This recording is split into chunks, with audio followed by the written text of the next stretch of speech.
wabarakatuh. Alhamdulillahi rabbil alamin. Wassalatu wassalamu ala ashrafil anbiya'i wal mursalin wa ala alihi wa ashabihi ajma'in wattabi'in lahum bi ihsanin ila yaumiddin. Amma ba'du. Wattaqullaha ayyuhal muslimun fa innahu qad fazal muttaqun. Ya ayyuhalladzina amanu taqullaha haqqa tuqatih wa la tamutunna illa wa antum muslimun. Kaum muslimin, kaum muslimat yang dirahmati Allah Subhanahu wa taala. Alhamdulillah, subuh ini Allah izinkan kita kembali menyambung kaji bersama Imam Al-Bukhari melalui kitabnya Al-Adabu Al-Mufrad. Semoga Allah mudahkan kita memahami dan Allah kuatkan kita untuk mengikuti. Karena itu mari kita bersyukur kepadanya atas segala nikmat dan karunia yang diberikannya.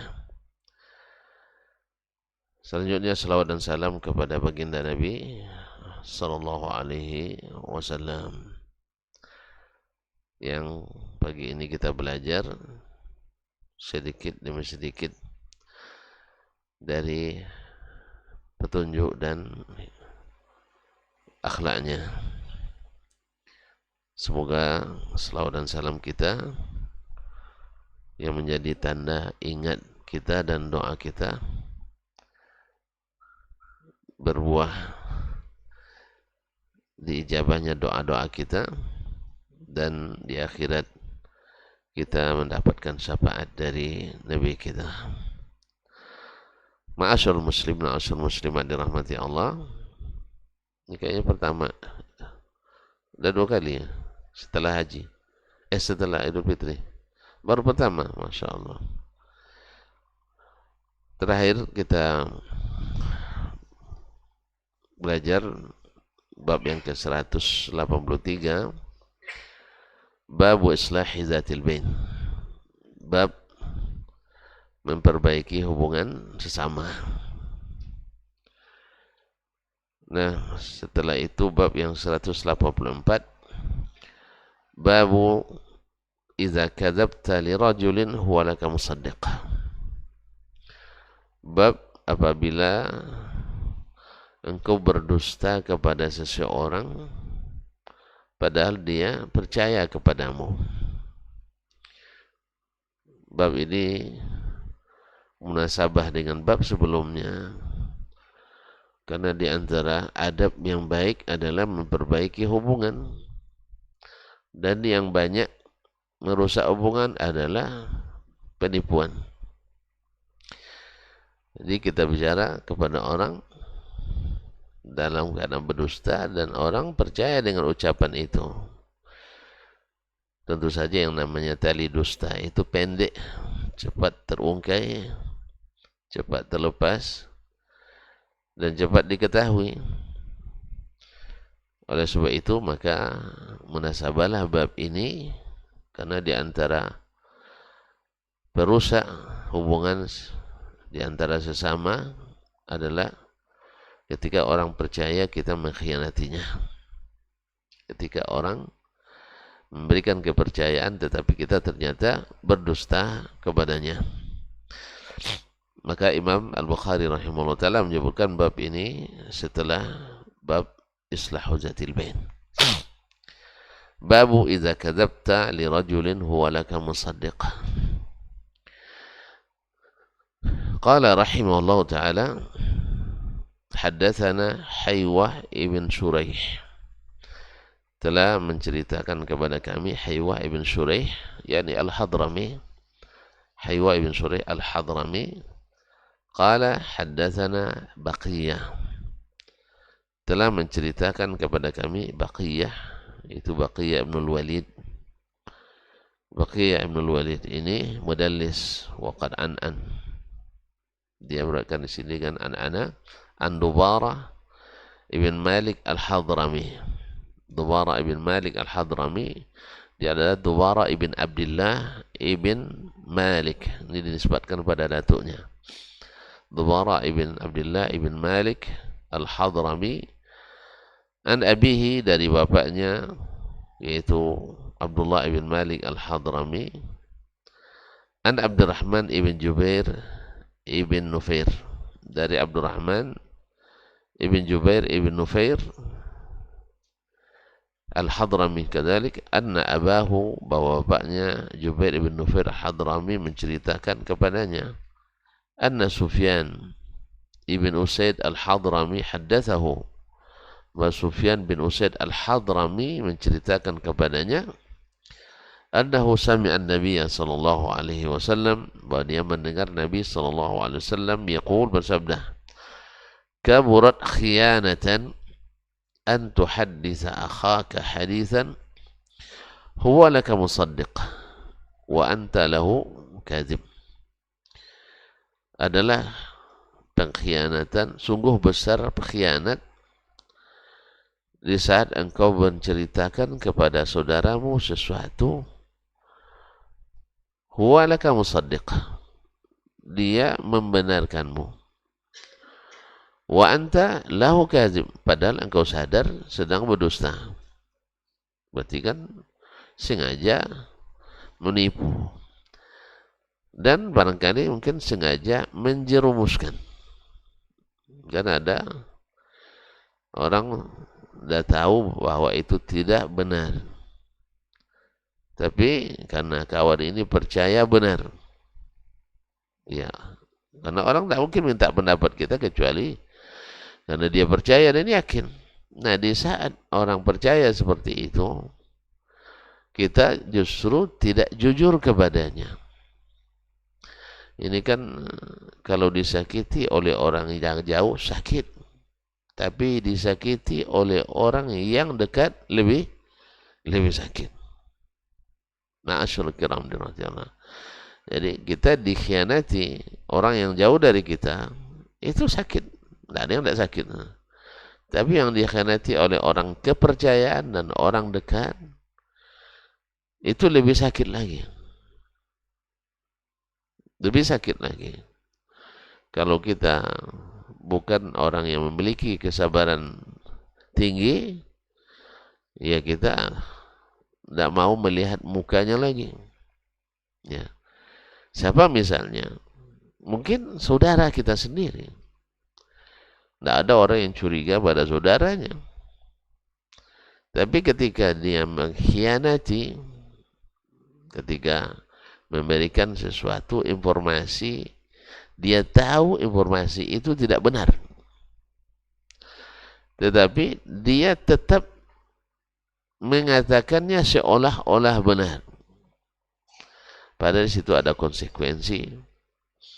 Misalnya, Syekh nak menikah, ya kan? Tanya tentang seseorang yang nak dilamar. Ya, tentu antum bertanya kepada orang yang thiqah menurut kita, orang yang kita percayai. Dan dia tahu bahwa informasi yang dia berikan itu tidak valid, tidak benar. Tapi ibaratnya kadang-kadang banyak latar belakangnya. Orang karena tidak sukses berkeluarga, tentu ingin pula orang lain jangan sampai sukses pula. Misal gitu, apa yang kurasakan kau mesti rasakan juga, rasain gitu. Itu berarti ada konsekuensi.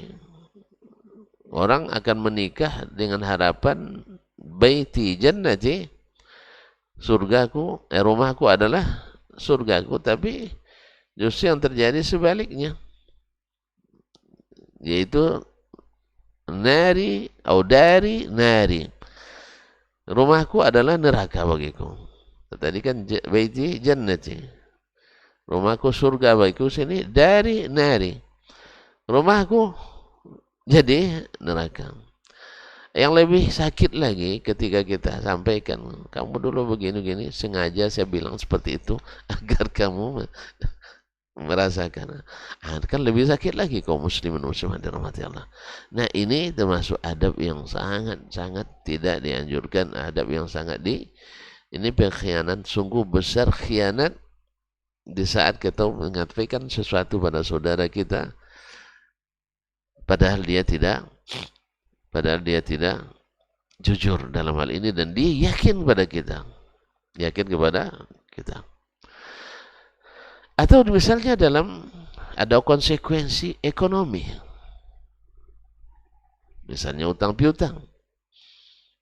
Misalnya ada seseorang nak berhutang, antum tahu dia tak pernah jujur dalam berhutang, tapi antum rekomendasikan juga misalnya kepada saya, dan antum tahu itu dia, dan saya yakin dengan antum, tapi antum rekomendasikan juga. Nah, ini bagus orangnya Ustaz, jujur dan sebagainya. Akhirnya awak beri, lepas itu ternyata tidak jujur. Asal itu ngaku pula, memang tidak jujur dia. Cuman gimana lagi? Berarti ini khianat besar. Ada konsekuensi yang akan dihadapi oleh seseorang akibat dari informasi yang kita beri tidak benar, dan orang yakin pada kita.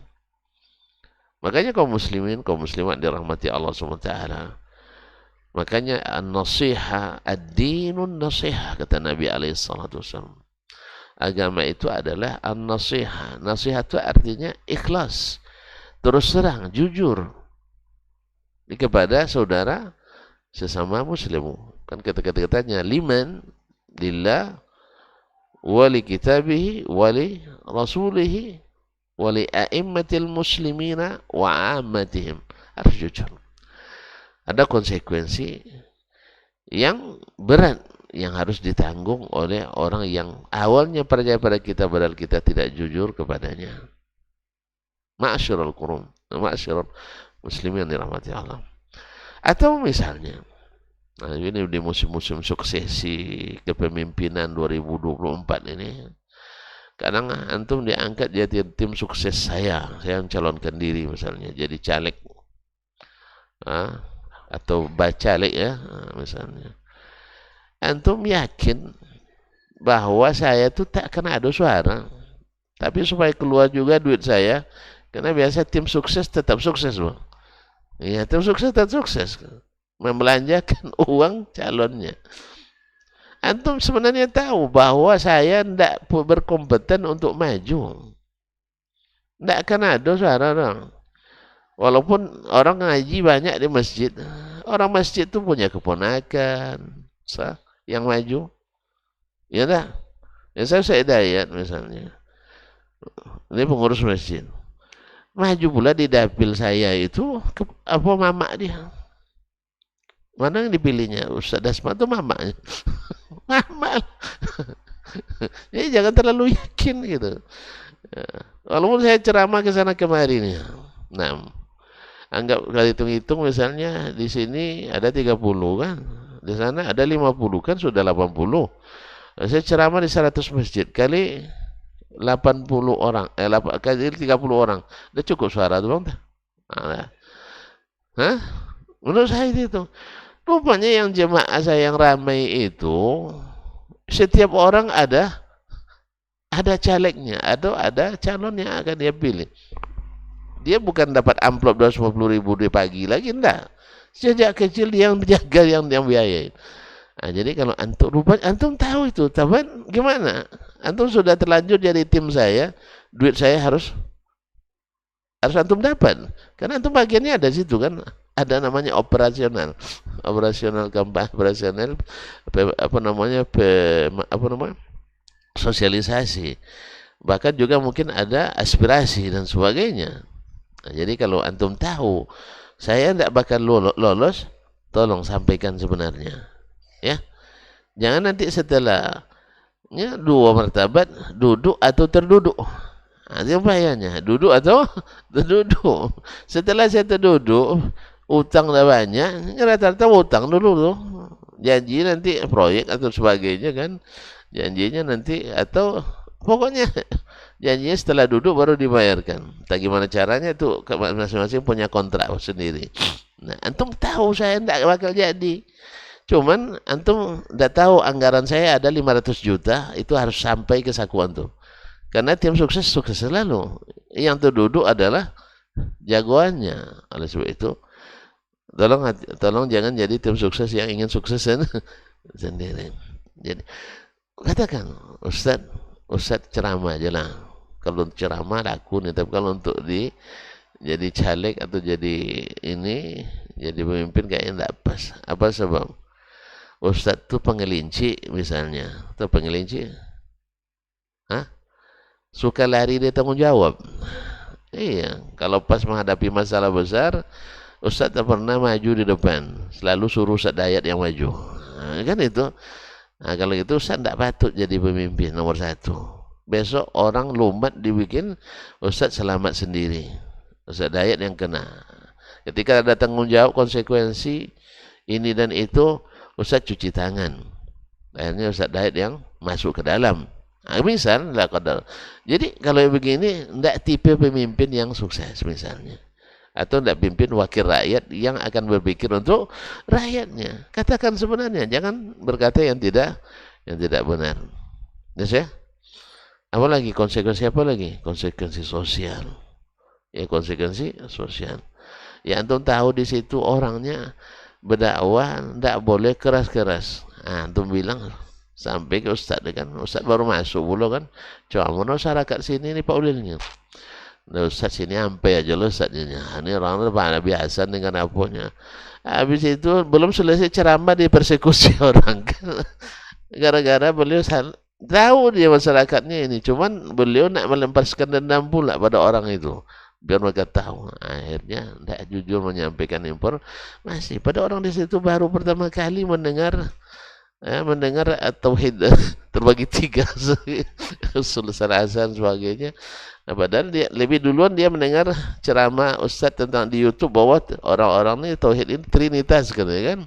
Nah, rupanya orang Kristen dibawanya ke sini ceramah katanya. Nah, jadi memang kaum muslimin dan muslimat dirahmati Allah SWT, hal ini selalu berimbas pada hubungan baik di antara orang-orang yang tadi awalnya saling percaya, tetapi setelah itu ternyata setelah dikhianati, dan sebesar-besar pengkhianatan adalah orang kepercayaan yang tidak jujur kepadanya. Dan itu banyak kita lihat di lapangan kaum muslim dan muslimat, orang yang awalnya mesra, hubungan Masya Allah luar biasa, harmonis, Masya Allah, tapi kok tiba-tiba tidak pernah terdengar lagi saling sapa, bahkan saling fitnah. Apa rupanya? Tadi informasi yang tidak benar, atau ada konsekuensi memutus silaturahim. Nah, ini kan sering juga terjadi. Orang antum hadir, misalnya kita bicara entah rapat lah namanya atau sedang ngomong biasa.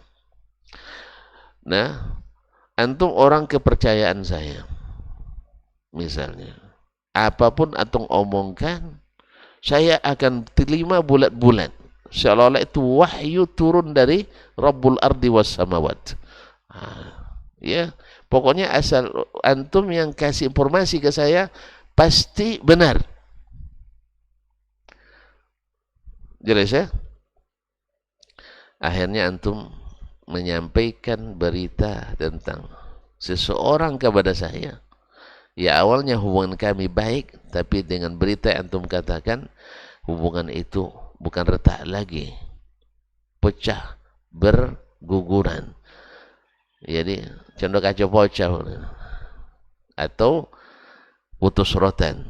Gara-gara apa? Informasi yang antum beri. Misalnya saya mengatakan begini, Ustaz Hidayat itu dalam bab ini salah paham. Coba bayangkan, terdengar bahasanya salah paham. Sebabnya, misalnya dalil ini belum sampai kepadanya. Apa yang dibuatnya? Saya laporan sampai ke Ustaz Hidayat, kata Ustaz Dasman tu, Ustaz Dayat tak paham kamu kene. Coba bayangkan. Kalau dibilang masalah hadis ini salah paham, itu sedikit bang. Ya kan? Ya kan? Saya jelaskan karena hadis ini dhaif tapi dia sarah juga. Tidak ada masalah.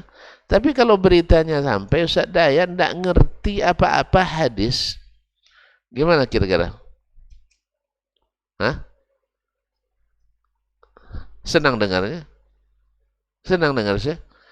Nah, atau saya katakan Ustaz Dayat dalam bab ini mirip dengan pendapat orang-orang Murji'ah. Sampai ke Ustaz Dayat. Ustaz Dayat tuh imam Murji'ah. Kalau dibilang imam Murji'ah, apalagi Ustaz Dayat orang yang sempat sentimennya tinggi, emosionalnya tinggi. Nah, mendengar itu subhanallah, diampas karena yang lantung HP ini. Nah, dihapus nama saya. Dia dalam HP itu. Berubah status. Ustaz Dasman itu dulu adalah syekh kita, guru kita, tuan guru, Buya, Ki Haji. Rupanya buaya katanya. Apa sebab? Gara-gara informasi yang antum tidak jujur memberikannya. Ini sebesar-besar khianat. Ya, sebesar-besar khianat. Dan ini di majelis-majelis orang soleh ada terjadi. Bukan majelis-majelis orang preman-preman, tidak. Majelis orang-orang ngaji. Sering terjadi yang seperti ini. Ya. Seto berkilo-kilo jadinya. Ini memang ada dulu kami waktu masih kuliah.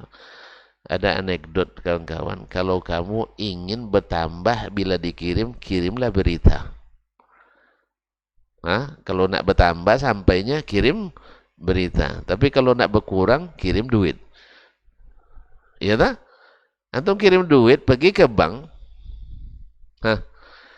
Bawa 3 juta. Yang sampai? Nak kan sampai 3 juta administrasi. Kecuali antum tambah lagi uang transfernya. Iya tak? Berapa transfer sekarang mah?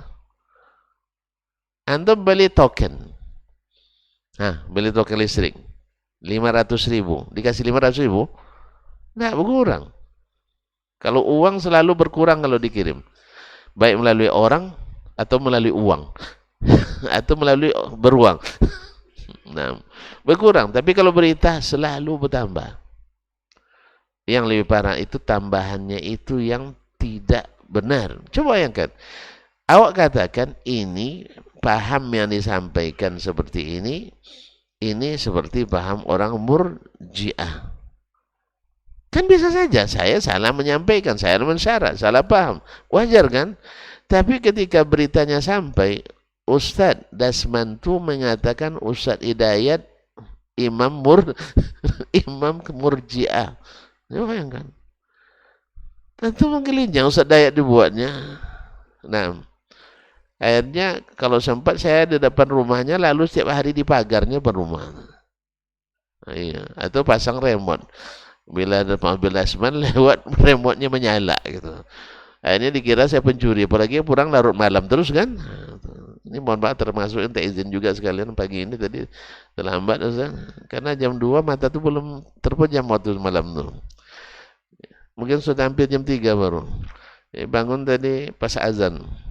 Awak nak keluar, komat orang di masjid kat rumah. Ikutlah solat situ dulu.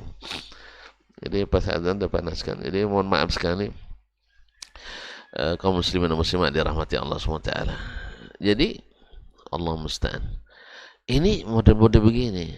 Atau saya karena kelemahan saya memahami. Karena saya tidak, seperti kata Imam Syafi'i, tidak menguasai seluruh sunnah Nabi. Kalaulah orang sekelas Imam Ahmad, Imam Malik, Ishaq bin Rahuya, Abdurrahman bin Mahdi, Waqi' bin Al-Jarrah bertemu dengan Imam Asy-Syafi'i rahimahullah. Tapi Imam Syafi'i katakan dengan tegas, la a'lamu ahadan min ahli al-ilmi bis-sunan. Min ahli al-ilmi bis-sunan yuhitu bi jami'i sunan. Saya tidak tahu seorang pun yang berilmu tentang sunnah. Maksudnya hadis-hadis Nabi.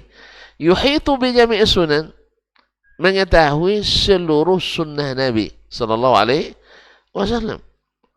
Tapi kaum muslimin sunnah, Nah, kalau orang sekelas Ahmad, Malik, disebut Syafi'i, tidak menguasai seluruh sunnah. Karena kalau menguasai seluruh sunnah, Nabi dia, maksum dia. Mesti ada satu dua atau situ yang tidak dia ketahui. Baik dari sisi hafalan lafaznya atau pemahamannya. Nah, bagaimana pula dengan sekelas Dasman? Hafiz juga tidak. Paham juga janggal. Pelupa lebih sering. Amalannya kurang.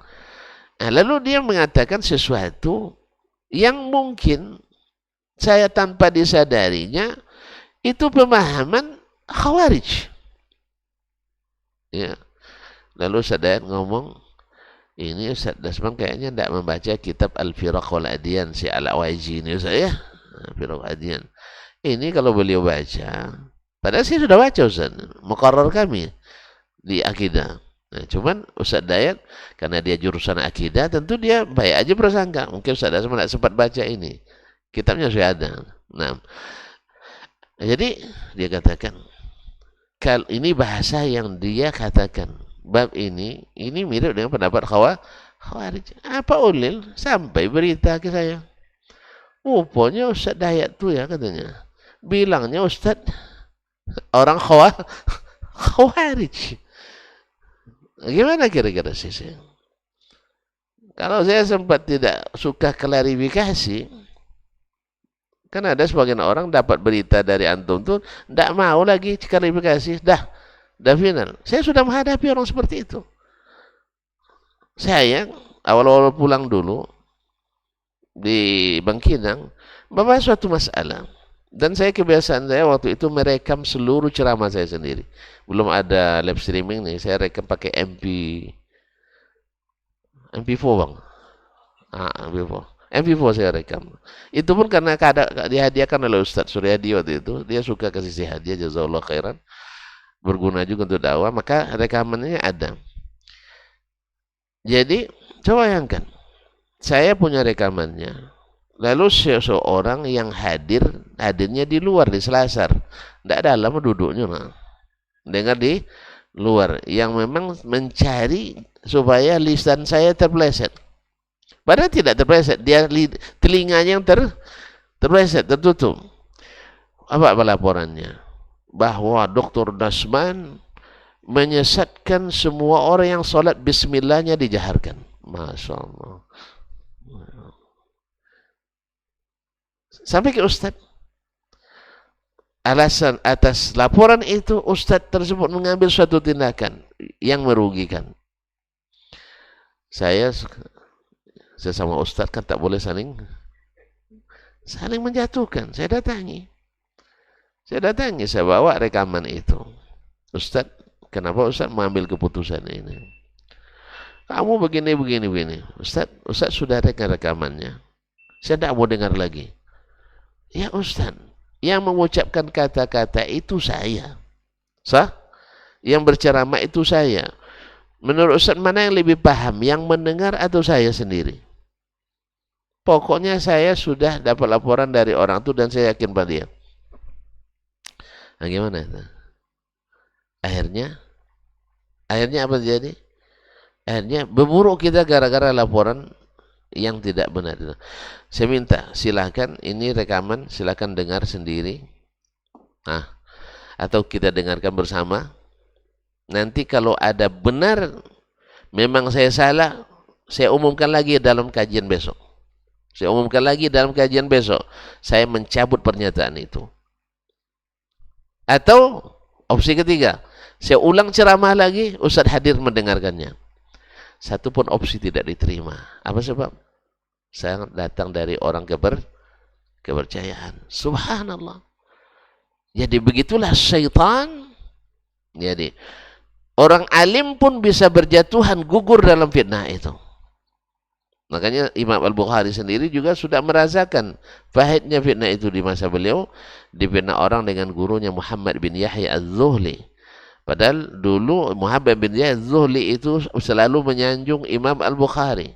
Selalu membanggakan Imam Al-Bukhari di waktu kecil. Masih kecil lagi, 18 tahun sudah, 13 tahun atau 18 tahun sudah jadi imam di Masjidil Haram. Ya. sudah melampaui hafiz-hafiz besar yang sudah umurnya di atas 40 tahun. Dia baru belasan tahun. Tapi karena ada yang mengadukan kepadanya bahwa Imam Al-Bukhari adalah kaum lafziyah, ya, akhirnya yang mengatakan bahwa lafzi bil Qur'ani makhluk, dan itu kan syubhat besar bagi ahli hadis.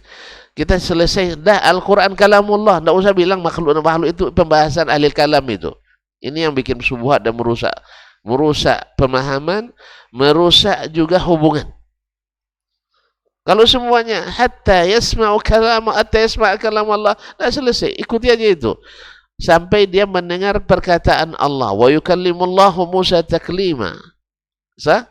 Nah, cuman karena fitnah ahli kalam, akhirnya ulama pun kadang-kadang dalam menjelaskan bisa disalah dengar oleh orang yang mendengar penjelasan itu.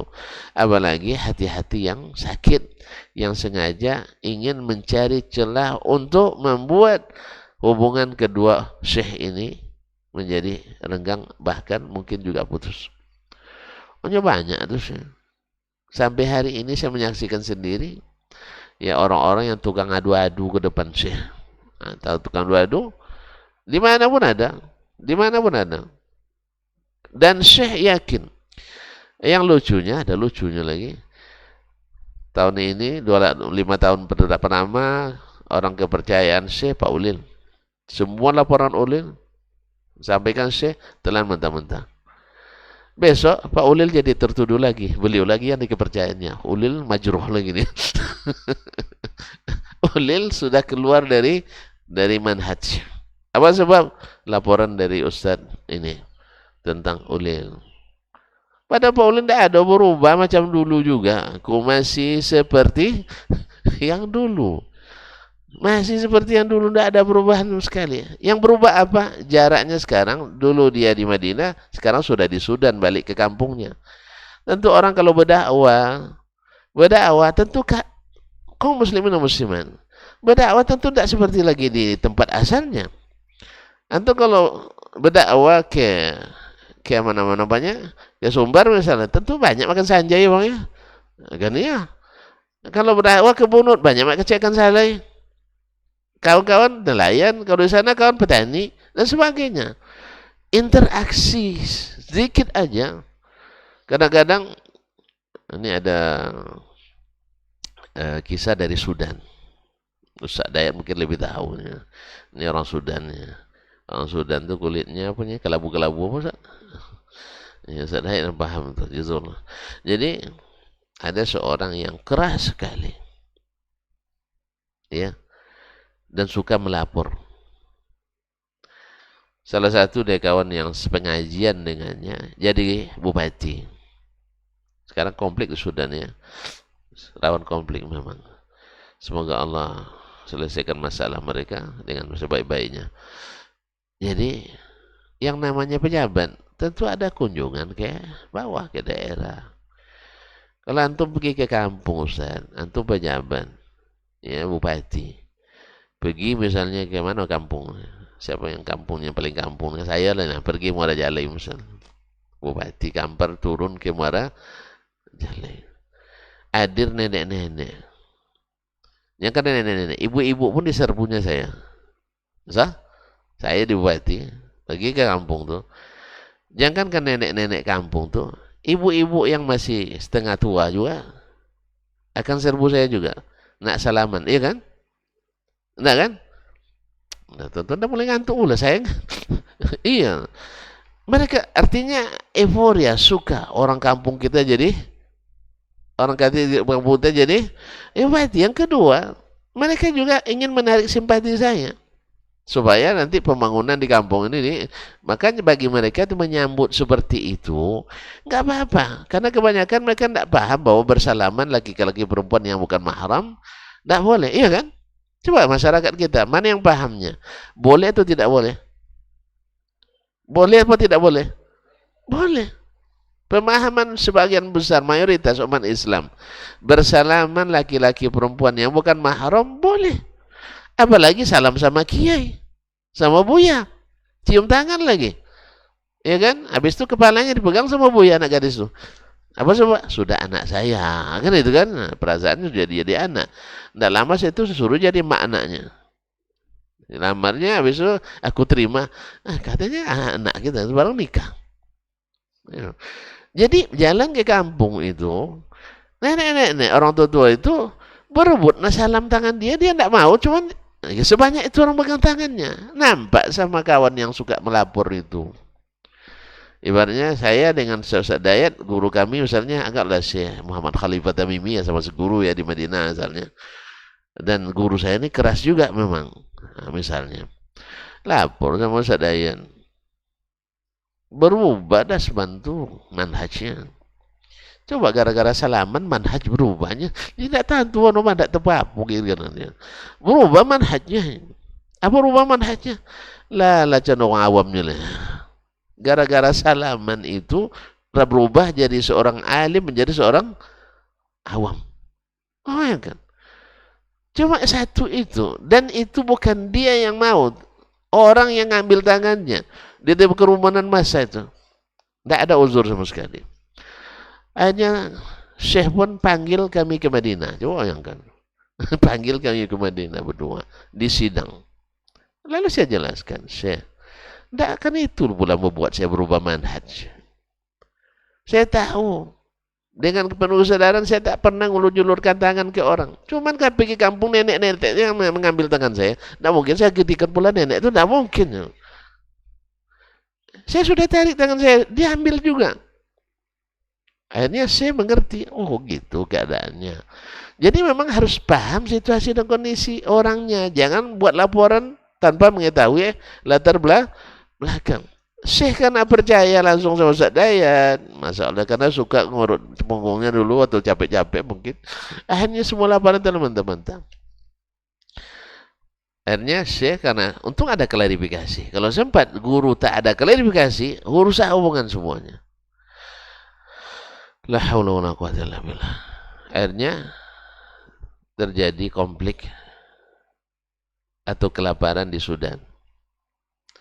Sehingga turun UN. Kalau untuk bantuan apa? UNTCR ya. Itu enggak tahu juga. Saya lupa. Pokoknya bagian bantuan kemanusiaan. Diserahkan langsung oleh Menlu Amerika. Siapa Menlunya? Enggak tahu kalian. Condoleezza Rice. Dulu di masa siapa? Di masa sebelum Obama siapa? Nah, di masa Obama. Di masa Obama. Obama dah lupa juga kali belum lahir nampaknya. Time Barack Obama.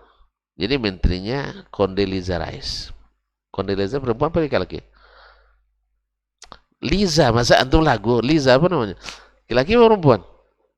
Perempuan. Nah, kawan tadi yang mengadukan ya Ustaz Dayat mengadukan tadi karena kesulitan hidup ikut di tim PBB tadi, tim bantuan kemanusiaan tadi. Nah, antum sekarang sudah jadi staf lah. Mau tidak mau mereka harus berbaris menyambut menteri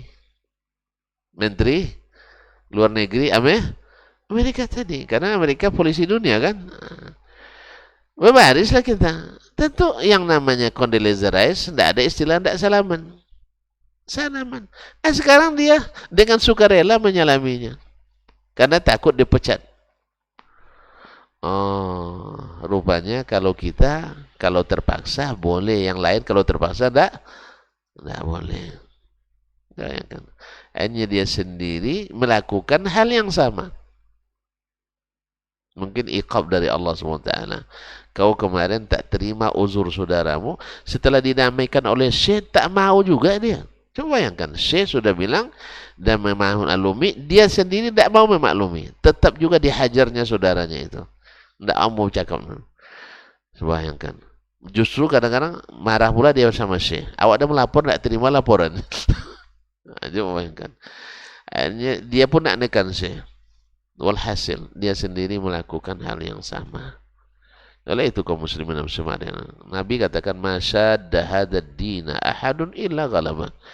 Siapapun yang keras, ya, yang terlalu keras gulu dalam mengamalkan agama, dia akan kalah. Oleh itu ikhwani fillah, ini adab yang tidak boleh ya dilakukan oleh seorang muslim, walaupun hadisnya dari sisi sanad dhaif, tetapi maknanya seperti kata ulama, maknanya sahih, didukung oleh hadis-hadis sahih yang lain. Tapi dengan lafaz ini tidak sabit dari Nabi alaihi salatu wassalam, tapi maknanya dalam hadis-hadis lain itu adalah mendukung. Karena disakiti oleh orang dekat lebih sakit daripada disakiti oleh orang jauh. Dikhianati oleh orang dekat lebih daripada dikhianati oleh orang yang jauh dari kita. Kemudian bab yang setelahnya, masih ada waktu sedikit, ini juga munasabah dengan bab ini. Babu la ta'id akhaka syai'an fatukhlifah. Jangan kau janjikan sesuatu pada saudaramu tapi engkau pungkiri. Dengan sama juga tadi berkhianat, ini juga mungkir janji. Dan dua-duanya sifat tidak terpuji, sifat-sifat para pengecut, sifat kaum munafiqin. Qala haddatsana Abdullah bin Sa'id yani ad-Darimi, qala haddatsana Abdurrahman ibn Muhammad al-Muharibi, dalam cerita kepada Abdurrahman ibn Muhammad al-Muharibi, an Lais, dari Lais ibn Abi Sulaim. Lais ibn Sulaim juga dhaif, maka hadis ini juga didhaifkan oleh ulama.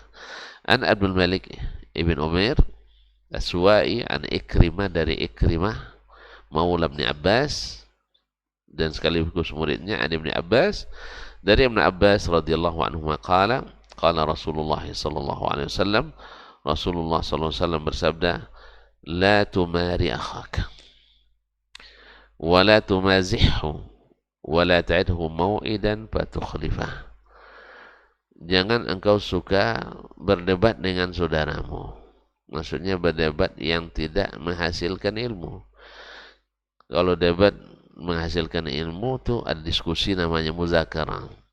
Tapi debat yang nak cari menang, nah, ini tuh macam kami dulu berdebat, ada munakasah. Kalau di waktu kelas 7 di pondok, itu memang cemenang. Karena nilainya di situ. Siapa menang tinggi nilainya. Jadi cari, pokoknya gimana pun caranya harus kawan kalah gitu. Itu debat.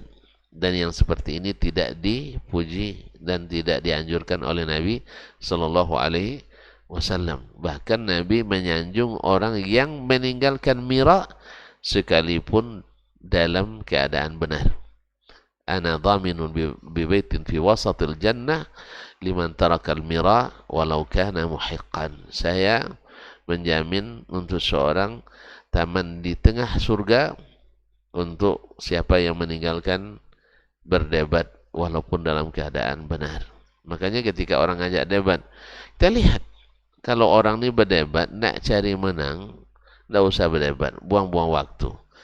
Iya, dia bilang ini betul salah. Tapi gimana lagi kalau kita tinggalkan lumat kita sama masyarakat. Ini kalau yang begini tidak ada ini. Ini tidak ada alim. Alim itu kalau udah tahu salah dia tinggalkan. Karena masyarakat ngikut dia, tidak maksa dia. Nah, cuma kalau takut tidak diundang ceramah, itu lain hal. Ya antum kok takut? Katanya kita sudah viral dan tenar. Ya tidak laku di Pekanbaru, pindah ke Bangkinang. Tidak laku Bangkinang, pindah ke Ranah Minang. Ya, tidak laku juga di Ranah Minang, pergi ke luas. Alam takun ardullahi wasi'atan fatuhajiru fiha. Ya kan? Tidak mungkinlah semuanya. Minimal menjelang tahu kita bahwa antum digelar Wahabi misalnya. Kan Wahabi mau pula sekarang. Syiah diajak bersahabat. Ini pernyataan Presiden Iran, auzubillah nih, memuji pemuda Indonesia, tahu siapa musuh, siapa teman. Siapa ini maksudnya? Wahabi. Nah, dan dia nggak tahu bahwa seluruh tuduhan yang dituduhkan ke Wahabi itu Syiah lah yang paling patut menerima tuduhan itu.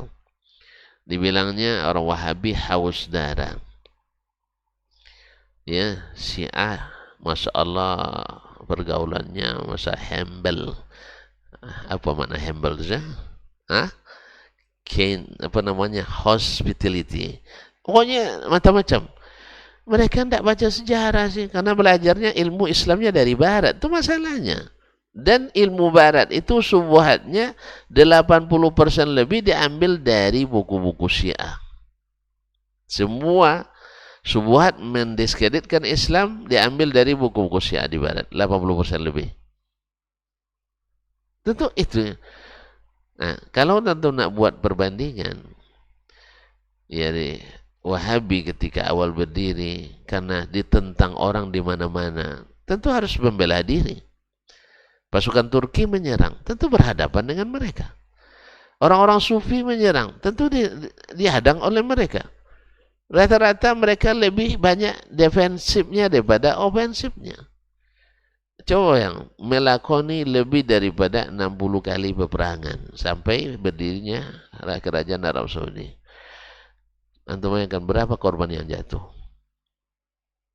60 perangan selama 40 tahun. Berapa korban yang jatuh? Kan tidak tahu kan? Nah, yang begini terkicau di nantarangnya. Kalau ada orang bawa subuhat langsung diterima dalam mentah-mentah. Hanya 4.000 orang dalam 40 tahun. Berarti setahun?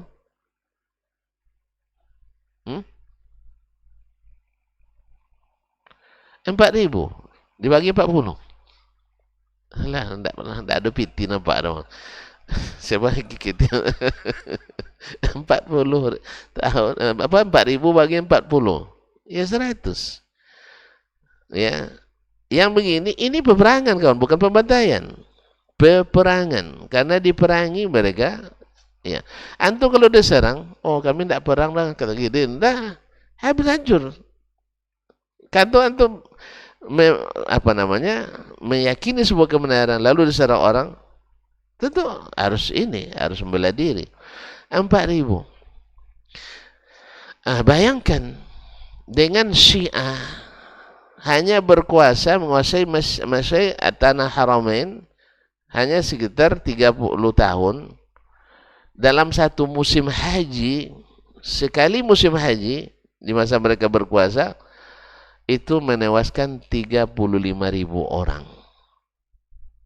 35.000 orang tewas di Masjidil Haram. Rata-rata orang dalam keadaan ihram. Dihadiri hari harus. Ketika mereka tahu ifadah, kan ramai sekali di Masjidil Haram. Sehari 35.000 orang. Ini 40 tahun 4.000 orang. Mana yang kejam? Woi. Nah, belum lagi mereka menyetop haji karena tidak aman di perjalanan karena mereka berkuasa, sebab Ahlus Sunnah dari manapun datang ke Makkah haji itu sudah masuk daftar orang hilang. Kalau waktu itu dicoba juga sebagian pergi haji karena kan ini kan rukun ini, sebagian bersikeras juga. Tidak apa-apa, tidak mungkin lah kita pergi haji dibantai oleh orang tuh. Tidak ada yang pulang. Jelas kan? Bandingkan ketika ahli Saud yang berkuasa. Seperti disebut oleh Syakib Arslan, seorang pujangga dari Lebanon, menyebutkan andai seorang dari ujung ke ujung wanita cantik dengan segala perhiasannya berjalan dari ujung ke ujung Jazirah Arab sendiri, tak ada yang menemani, tak satu pun orang yang berani menyiut saja, tidak berani. Tidak tahu menyiut apa? Suit mensuitnya, enggak ada yang, bukan menyuit ya, enggak ada yang berani. Begitu amannya. Dia cerita di tahun 80 ketika dia berkunjung ke Arab Saudi. Ma'asyarul kiram dirahmati Allah.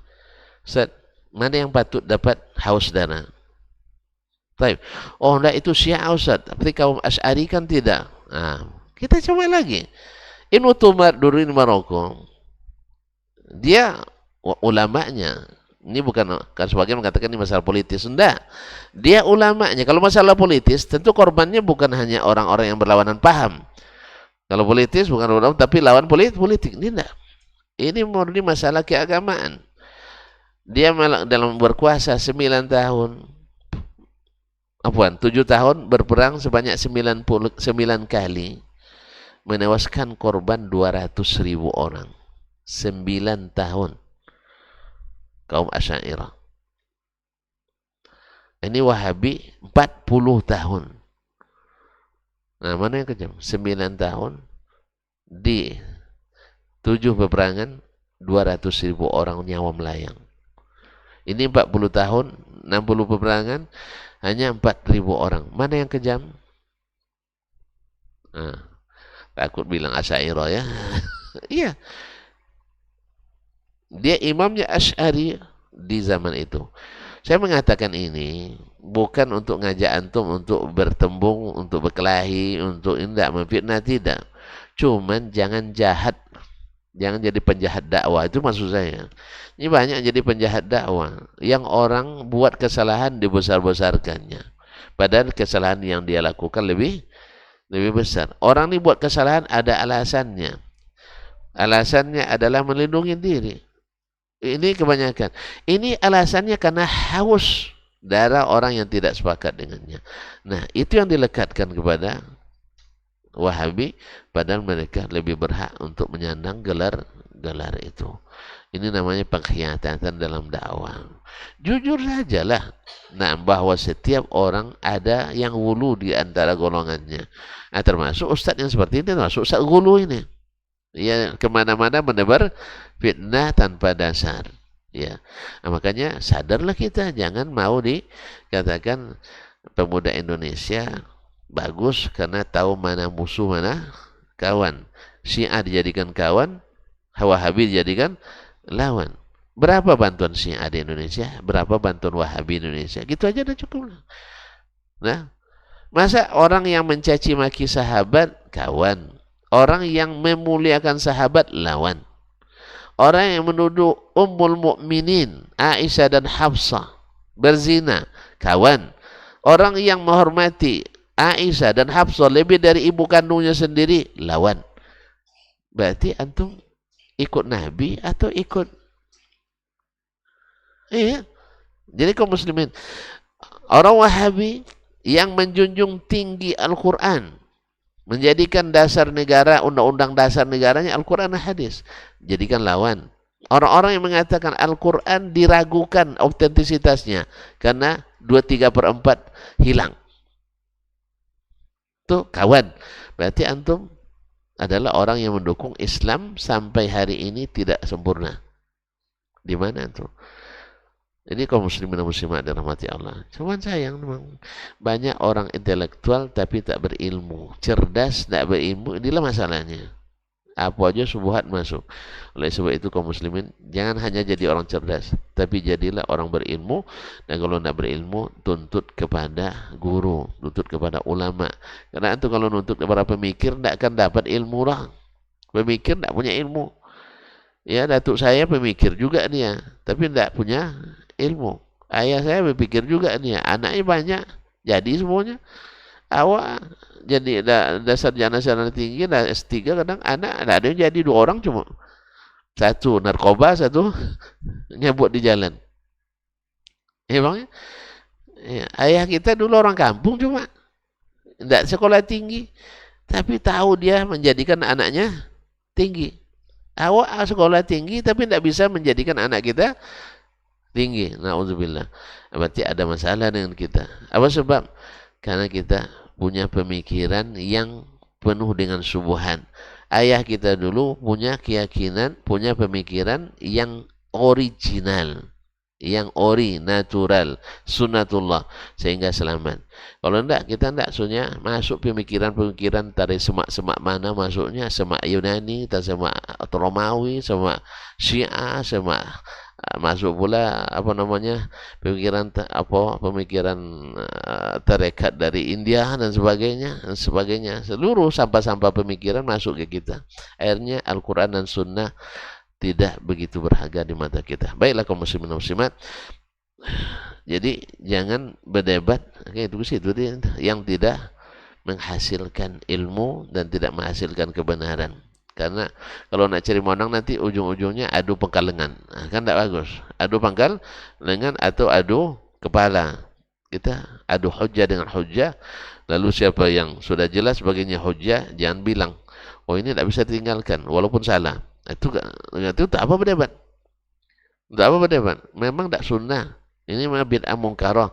Cuman kalau ditinggalkan habis kita sama masyarakat. Kalau gitu tidak usah jadi guru, jadi masyarakat aja lah, usah jadi kiai. Kiai itu untuk menerangi masyarakat, bukan untuk mengikuti masyarakat. Kalau dai bukan mengikuti masyarakat, cuman mempertimbangkan masyarakat perlu. Ya kalau bahasa, ya jangan kayak bahasa pakai Jawa, kita pakai bahasa Sumatera kan misalnya, tidak pas bagi mereka, itu perlu. Nah, ada orang dengan disanjung mau menerima, ada orang dengan digertak baru mau menerima. Ada kata hikmah dari salah seorang eh, tokoh juga. Dia bilang sebagian orang dikasih penghormatan tidak berguna baginya. Kapan dia menyerah? Ketika diberikan penghinaan. Ada model seperti itu. Dihina dulu baru dia menyerang, baru dia mengakui. Ada orang seperti itu, sombongnya tidak ketulungan kata orang Jawa kan. Jadi kalau dikasih penghormatan tambah menjadi dia menghina orang lain. Tapi ketika dia dihinakan, baru dia tahu bahwa di atas langit ada langit. Di atasnya ada langit. Taib. Wala ta'idhu mau'idan tatukhlifah, dan jangan buat janji dengannya padahal kamu tahu akan tidak menepatinya. Karena kalau orang dah berniat tidak menepati janji, hatinya tidak sehat. Hatinya tidak beradab. Kalau antum memang tidak mampu, jangan janji. Oh maaf saya tidak bisa. Atau insya Allah kalau bisa saya beri. Ini tidak. Ya aman tuh kita ini. Ada apa janji? Tolong ajarkan saya ini. Tidak usah lah dulu nanti saya bantu tuh. Nah, apa aja lah dulu nanti saya bantu. Pas waktu kita butuh, dia bilang tidak bisa. Berarti janji yang tidak ditepati. Atau misalnya, saya bisa saya punya duit 2 juta. Ah, tunggulah ya 2 pekan lagi. Awak dah setiap malam berdoa kan. Semoga berkat juga lah Ustaz ini. Awak dalam susah dia beri kan. Rupanya pas sampai 2 pekan, jatuh tempo. Ah, apa katanya? Saya tidak ada duit rupiah, yang ada dolar cumanya. Oh, yang kan. Rupanya udah 2 minggu tuh dia cari dolar untuk supaya tidak bisa saya pakai 2 juta. Kan 2 juta dolar kan tidak mungkin lah. Kan 2 juta dolar kan tidak mungkin lah. Nah, itu masalahnya. Nah, akhirnya akan bilang karena saya terdesak, Ustaz kasih aja lah dolar tuh sama Ustaz. Hanya dolar saya baru nih katanya. Setrika berseri. Saya ganti dengan berseri. Apa yang ciangnya? Apa yang cek? Berarti kalau gitu enggak usah dijanjikan. Kalau memang enggak mau, dah selesai. Pokoknya saya enggak ada. Minjam-minjam enggak ada sama saya Ustaz. Sebab Ustaz enggak pernah bayar. Misalnya kan. Ya, kalau mana tahu dia ada pengalaman pula kalau Ustaz Dasman berutang enggak pernah dibayar misalnya. Nah, kalau gitu bilang aja saya tidak akan beri karena banyak orang berutang tak mengembalikan. Itu yang sering kita utang sini tidak ada kembali, sini tidak ada kembali, tidak kembali. Allah musta'an. Kalau gitu jangan janjikan. Kalau akan memungkiri janji. Karena kita pepatahnya bukan jembatan biasa lapuk lagi. Janji biasa mungkin enggak. Itu jembatan bambu dulu. Ya, makanya biasa lapuk. Setahun lapuk dia atau jembatan papan. Sekarang jembatan kita pakai besi angker, pakai semen. Ada atasnya ada aspal, ya kan? Kemudian ada baja. Masa jembatan biasa lapuk? Nah, jembatan Letton aja yang buatan Belanda sudah berapa tahun? Letton udah berapa tahun tuh? Kan tidak lapuk nih. Apalagi yang buatan-buatan sekarang yang bajanya, Masya Allah, lebih ini. Tapi banyak juga yang lapuk, yang runtuh ya. Karena memang besinya dimakan itu. Besinya dimakan. Allah musta'an. Wallahu ta'ala alam. Wassallallahu ala nabiyina Muhammad wasallam. Terima kasih. Dan mohon maaf. Mudah-mudahan yang tidak baik ini kita hindari. Dan kepada Allah kita memohon supaya kita jangan menjadi bagian dari buruknya akhlak ini. Amin ya rabbal alamin. Subhanakallah bihamdik asyhadu an la ilaha illa ant astaghfiruka wa atubu ilaik. Wassalamualaikum warahmatullahi wabarakatuh.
Ini kan jadi 30.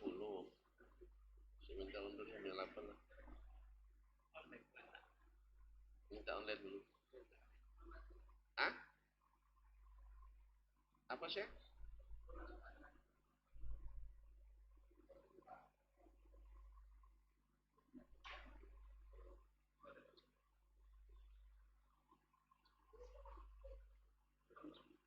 Gimana nya?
Majtama'a qaumun fi baitin min buyutillah yatluna kitab Allah wa yatadarasunahu fima bainahum illa nazalat alaihimus sakinah wa ghasyiyatuhumur rahmah wa haffat bihimul malaikah wa dzakarahumullahu fiman indah.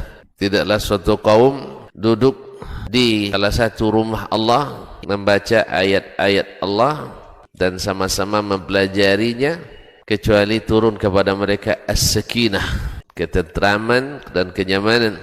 Wa ghasyiyatuhumur rahmah, dan mereka diliputi pula oleh rahmat, kasih sayang dari Allah Subhanahu wa taala.